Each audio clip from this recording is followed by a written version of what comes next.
안녕하세요. 안산 단원을 국회의원 김남국입니다. 먼저 이원석 검찰총장 후보자님 후보자 지명을 축하드립니다. 네, 감사합니다. 예, 후보자에 대해서 주변의 평가가 좋은 것 같습니다. 겸손하다, 네. 또 원만하시다, 또 굵직한 사건을 처리한 다양한 경험과 뛰어난 역량이 있다. 좋은 평가를 좀 받으시는 것 같습니다. 네, 그런데 문제는 칭찬하시는 대부분의 지인들도 사람들도 잘못된 인사다라고 말씀을 하십니다. 잘할 수 있겠느냐, 심지어는 뭘 할 수 있겠느냐라는 혹독한 평가도 합니다. 이런 의견이 압도적인데요. 그 이유는 검찰의 독립성과 정치적 중립성을 지킬 수 없는 인사라는 평가 때문인 것 같습니다. 잘 아시겠지만 지금 법무부와 검찰 인사 보면 윤석열 라인들이 법무부와 검찰의 요직을 전부 다 채웠습니다. 거기에 더해서 이제 또 검찰총장 후보자님 인사하게 됨으로써 사실상 검찰 직할 체제의 마지막 조각을 채웠다. 이제는 검찰이 정권의 눈치를 보는 것이 아니라 검찰이 정권과 한 몸이 되었다. 검찰이 정권 그 자체가 되었다라는 이런 평가가 있습니다. 이런 검찰 조직이 과연 살아있는 권력에 대한 수사를 제대로 할 수 있겠느냐, 그런 걱정이 있습니다. 검찰의 독립성과 정치적 중립성 아예 기대하기 어렵다라는 그런 평가가 있는데 후보자님께서 검찰의 독립성과 정치적 중립성을 지키겠다라고 하는 구체적인 계획과 국민에 대한 약속을 좀 해주시길 바랍니다. 저는 25년간 검사 생활을 하면서 한 번도 제 스스로 라인이나 측근이나 이런 생각을 해본 적이 없습니다. 그리고 그랬던 적도 없습니다. 제가 다른 검사들과 그러한 모임을 만든 적도 없습니다. 검찰의 중립성은 국민들의 검찰에 대한 신뢰의 밑바탕이자 뿌리입니다. 중립이 없는 검찰은 생각할 수도 없습니다. 의원님께서 허락해 주셔서 저에게 소임을 맡겨주신다면 검찰의 공정성과 중립성에 있어서 어떠한 의심도 들지 않도록 오로지 국민만 바라보고 국민의 신뢰를 얻도록 노력하겠습니다. 네, 후보자님 막연하고 추상적인 그런 계획 각오로는 안 된다라고 생각이 됩니다. 사적 인연 없고 직무상 관계만 있다 이렇게 해명을 하셨는데 후보자님 가까우신 많은 분들이 윤석열 총장을 사석에서 형님이라 부른다라는 제보를 해주셨습니다. 그리고 언론에서 다 윤석열 라인이다라고 평가를 하고 있고요.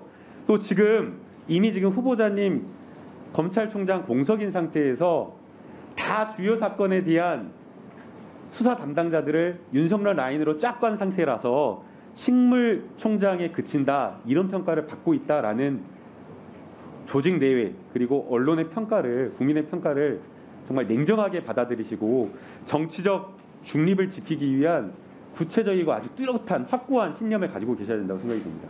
네, 의원님, 대통령과의 사적 관계는 저는 전혀 없습니다. 말씀 중에 제가 바로잡고 싶은 것은 대통령에 대해서 한 번도 사석에서 형님이라고 불러본 적이 없고 저는 정식 호칭만 씁니다. 저한테 그런 제보가 있기 저한테도 누군가 검사들이 형님이라고 혹시 부르면 후보자님 절대로 못하게 합니다. 후보자님 제보를 제가 분명히 여러 사람에게 받았기 때문에 한 번도 그런 말을 써본 적은 없습니다.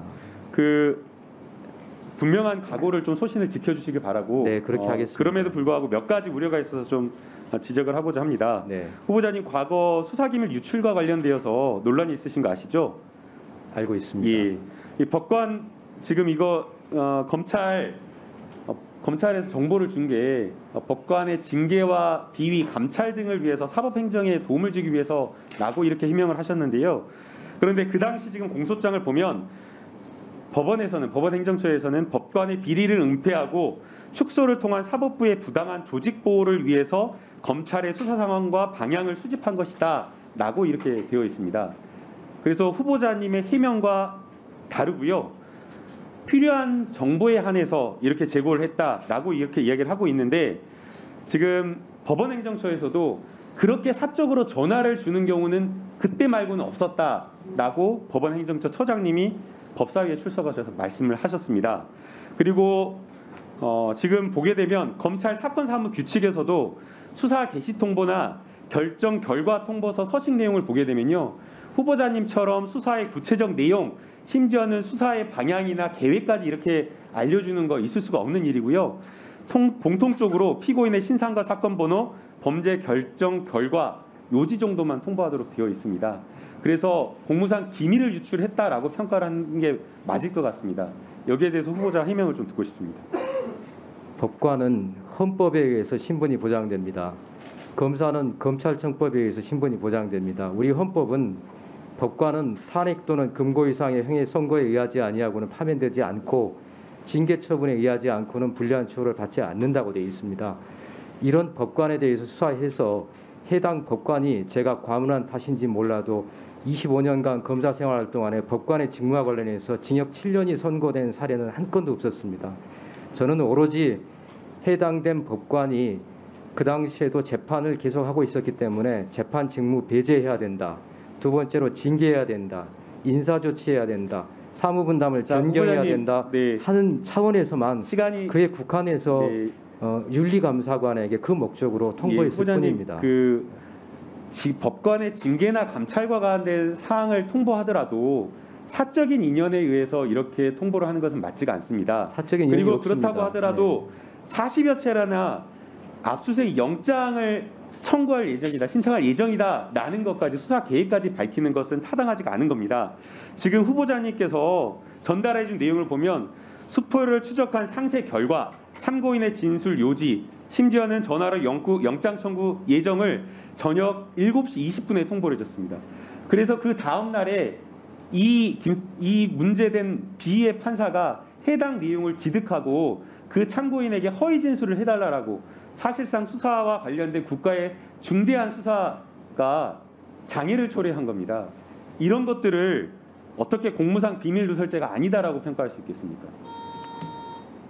위원장님 답해도 되겠습니까? 답변하십시오. 자, 마지막 하나만 추가해서 마지막 질문 하겠습니다. 그러면 지금 검찰총장 후보자님께서는 지금 이 방송을 보고 있는, 인사청문회를 보고 있는 검사와 수사관들에게 부장검사가 법원 행정처나 기관에 전화로 이렇게 수십여 차례 수사와 관련된 내용을 전달해도 된다, 이렇게 자신 있게 말씀하시겠습니까? 위원님 답변 드리도록 하겠습니다. 40여 차례라고 말씀하시지만 제가 알기로는 넉 달, 거의 한 5달 정도 되는 기간이라고 알고 있습니다. 법원행정처 윤리감사관과 제가 사적인 인연이 있다고 하셨는데요. 사법연수원 동기생인 건 맞습니다. 그러나 이 사건으로 사법연수원 동기생인 부장판사 출신 변호사도 제가 구속 기소를 했습니다. 사법연수원 동기생이라고 하지만 해당 윤리감사관과 연수원 2년 동안 말 한마디 나눠본 적이 없습니다. 사적인 관계가 전혀 없습니다. 친분 관계가 없는 분이고 직무상으로 해당되는 내용만 말씀드렸습니다. 당시 저는 법조비리 사건 관련해서 총 11명을 구속 기소를 했고 14명을 기소를 했습니다. 이분들 징역형을 다 합치면 징역이 50년이 넘습니다. 저로서는 최선을 다해서 수사했고 다만 윤리감사관에게 징계와 재판 직무 배제만 말씀을 드리고 거기에 대해서도 보안을 꼭 유지를 해주실 것을 당부를 드렸습니다. 또 윤리감사관이 저에게 대부분 전화를 해왔고 제가 매일매일 새벽에 퇴근할 때였습니다만 전화를 대부분 받아주지를 못했고 이후에 일부 리콜을 해드렸던 걸로 기억합니다. 또 제가 말씀드린 거는 절차라든지 진행 경과라든지 하는 것에만 말씀드렸지 구체적인 내용 말씀드리지 않았습니다. 덧붙이자면 저보다도 윤리감사관이 먼저 해당되는 판사들에 대해서 감사를 시작했습니다. 제가 모르는 내용을 해당 윤리감사관에게 수사상 도움을, 오히려 자료를 제가 요청을 하거나 예를 들면은 재산 공개 자료라든지 근태 자료라든지 재판 기일이라든지 요청한 것도 있습니다. 해당되는 내용을 윤리감사관이 어떤 식으로 메모를 해서 보고를 했는지 모르겠습니다만은 저는 그런 취지의 내용에 대해서는 검사와 수사관들에게도 검찰총장 후보자님처럼 그렇게 전화를 걸어서 수사와 관련된 정보를 법원 행정처 중에 전달해도 된다, 이렇게 말씀하십니다. 법관 징계법과 법관 징계 규칙에는 가능하도록 되어 있습니다. 제가 정보관리 담당, 그 당시에 해당되는 정보 담당자이기 때문에 필요한 범위, 아까 말씀드린 것처럼 수사의 기능을 저해하는 것이 아니라 징계, 인사, 심지어는 해당 법관은 탄핵도 가능한 사안이었습니다. 그렇기 때문에 해당되는 범위 안에서 사법행정권에 도움을 주는 차원 안에서만 제가 통보드렸다는 말씀은 분명히 드립니다.